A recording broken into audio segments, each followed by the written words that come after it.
बंटू एक गरीब परिवार का लड़का होता है, जहाँ 2 वक्त के खाने और बंटू की स्कूल की फीस दोनों के लिए ही पैसे की कमी होती है।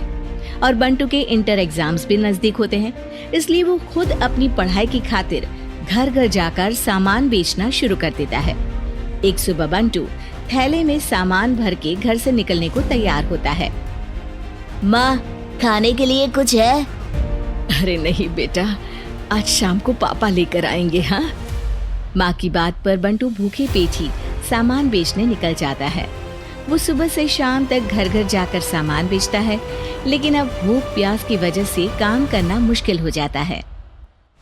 इस तरह काम पूरा नहीं हो पाएगा, और अगर बीमार पड़ गया तो एग्जाम्स के पहले फीस कैसे इकट्ठा करूँगा?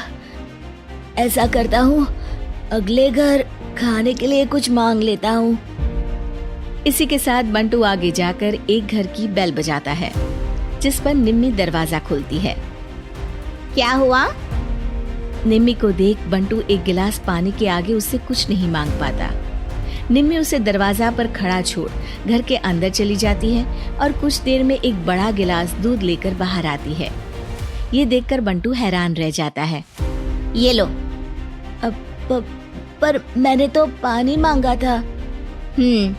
देखने से साफ पता चल रहा है कि तुम्हें भूख लगी है। इससे तुम्हें आगे काम करने की ताकत मिलेगी बेटा, पी लो। बंटू दूध पी लेता है। इसके लिए मैं आपको क्या दे सकता हूँ? तुम्हें मुझे कुछ देने की जरूरत नहीं है। माँ ने हमेशा सिखाया है कि इंसानियत की कोई कीमत नहीं होती। निम्मी की बात बंटू के दिल में घर कर लेती है। वो वहाँ से चला तो जाता है, लेकिन ये बात हमेशा के लिए याद रखता है। रात को घर पहुंचकर बंटू पैसों की गिनती शुरू कर देता है।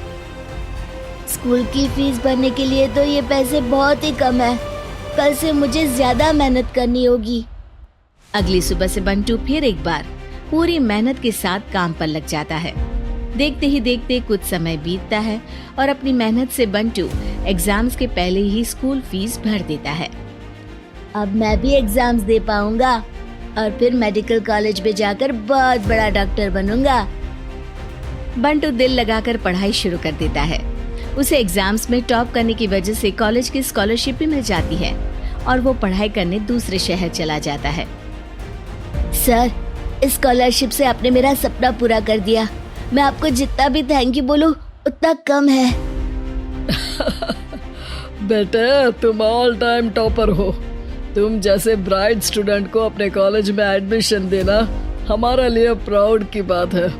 हमें पूरा भरोसा है कि एक दिन तुम अपने नाम के साथ साथ इस कॉलेज का नाम भी बहुत रोशन करोगे। इसी तरह 15 साल बीत जाते हैं और बंटू अपने शहर का मशहूर डॉक्टर बन चुका होता है। डॉक्टर, एक लेडी का कॉम्प्लिकेटेड केस आया है जिस पर स्टडी करने के लिए सीनियर डॉक्टर ने सबको मीटिंग रूम में बुलाया है। केस की डिटेल्स क्या है? बंटू के पूछने पर नर्स उसे लेडी की सारी डिटेल्स बताती है, जिस पर बंटू उसके शहर का नाम सुनते ही चौंक कर भागता हुआ उसके कमरे में पहुंच जाता है, जहां वो निम्मी को देखते ही पहचान लेता है। उसके पीछे पीछे नर्स भी वहां पहुंच जाती है। नर्स, इनकी सारी रिपोर्ट्स मुझे अभी चाहिए और अब से इनका केस मैं ही हैंडल करूंगा। पर डॉक्टर, ये केस बहुत कॉम्प्लिकेटेड है। आज तक कोई भी डॉक्टर इनकी बीमारी तक नहीं पहचान पाया और दूसरे शहर वालों ने तो इनके बचने की उम्मीद ही छोड़ दी थी। तुम्हें आगे कुछ भी बोलने की जरूरत नहीं है। मैंने जो कहा बस वही करो। नर्स बंटू को निम्मी की सारी रिपोर्ट्स दे देती है, जिसके बाद वो उस पर स्टडी शुरू कर देता है और हजारों दिक्कतों के साथ महीनों की मेहनत के बाद आखिर में निम्मी की बीमारी का पता लगाने के साथ साथ उसका इलाज ढूंढ ही लेता है। मैं आपको ठीक करके ही रहूंगा। अब बंटू अपने को डॉक्टर्स की मदद से दिन रात एक करके निम्मी के इलाज में जुट जाता है, जिसमें वो कभी दूसरे हॉस्पिटल के स्पेशलिस्ट को, कभी किसी मल्टी स्पेशलिस्ट को बुलाकर निम्मी का चेकअप कराता रहता है। इसी तरह 10 महीनों की मेहनत के बाद आखिरकार निम्मी ठीक हो जाती है, जिसे देख पूरा हॉस्पिटल हैरान रह जाता है। वाह डॉक्टर, आपने तो बिल्कुल नामुमकिन को मुमकिन कर दिखाया। यही तो हम डॉक्टर का काम है। सुनो, इनके डिस्चार्ज के वक्त बिल के फाइनल प्रोसीडिंग से पहले उसे मेरे पास जरूर लेकर आना। कुछ ही हफ्तों में निम्मी के डिस्चार्ज होने का वक्त भी आ जाता है। निम्मी नर्स से बिल के बारे में पूछती है। पेपर सारे तैयार हैं, आप तैयार हो जाइए, तब तक मैं बिल की कॉपी भिजवाती हूँ। नर्स बिल लेकर पहले बंटू के पास जाती है, जिस पर वो बिल देखकर उस पर कुछ लिखता है और नर्स को वापस कर देता है। नर्स उसे निम्मी के पास भेज देती है और बिल हाथ में आते ही निम्मी उसे देखने से पहले ही परेशान हो जाती है। जाने कितने समय से मैं यही हूँ, शहर का सबसे बड़ा हॉस्पिटल है।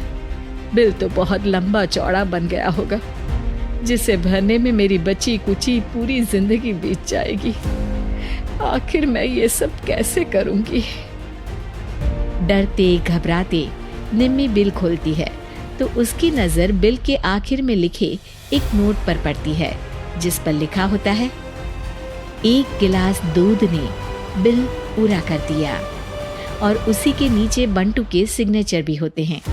ये पढ़कर निम्मी की आंखों से खुशी के आंसू बहने लगते हैं और भगवान का शुक्रिया अदा करके वो वहां से चली जाती है।